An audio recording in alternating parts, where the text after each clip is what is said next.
Hi there folks, and welcome to this easiest way to learn C programming. In this video, I will show you how to learn C coding in an easiest way that you can imagine. So what are we waiting for? Let's get started. So let me go ahead and maximize this editor, and as you may have noticed, I have created this file ex71st_unions.c, and I have also added the statements a while ago. So today we're going to learn the unions in C. So we're going to practice making codes in a bit, and I do believe that this is the best way to learn coding. More hands-on exercises, and at the end of this video I highly encourage you to answer the question because it's the best way for you to teach yourself in C programming. So unions allows us to store different data types in the same memory location. It is like a structure because it has members. However, a union variable uses the same memory location for its members, and only one member at a time can occupy the memory location. So to better understand this, let me give you an example.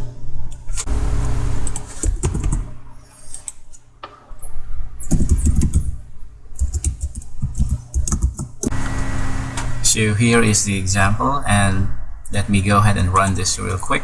Compile and run, and let me check the errors in here.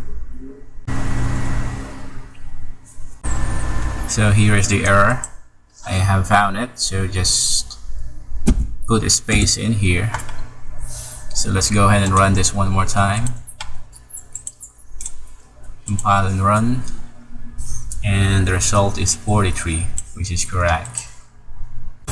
So a union declaration uses the keyword union in this line and this statement. So union declaration uses the keyword union, a union tag, and a curly braces with a list of members. So it's almost the same as in structure. So we have the members in here inside these curly braces, and union members can be of any data type, including basic types, strings, arrays, pointers, and structures. So in this example, we have used int, float, and character. And then on the main function, we have accessed and displayed the result on the screen. So let me give you another example. Let me go ahead and comment these lines here and create a new one.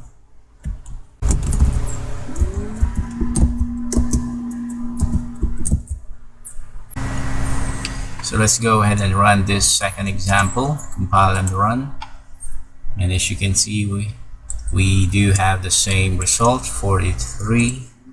And after declaring a union, you can declare union variables as well. You can even assign one union to another of the same type, like what we did in these lines in here.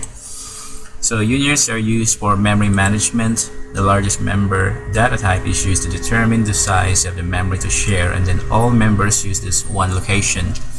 This process also helps limit memory fragmentation.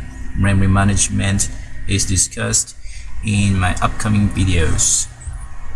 So just a quick note that a union variable uses the same memory location for all its members, and only one member at a time can occupy the memory location. So if only one member at a time can occupy the memory location, then you might be asking, where are all the other members located? Well, the last member assignment overrides the previous assignments. Then you might be thinking, then where the previous assignments are stored?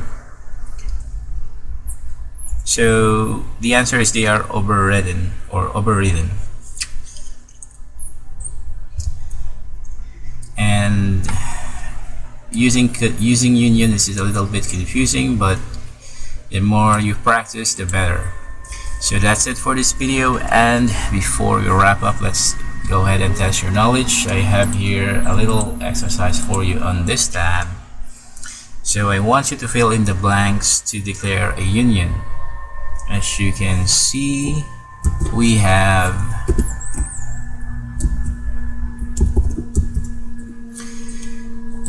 as you can see on this statements, we have blank spaces that needs to be filled in.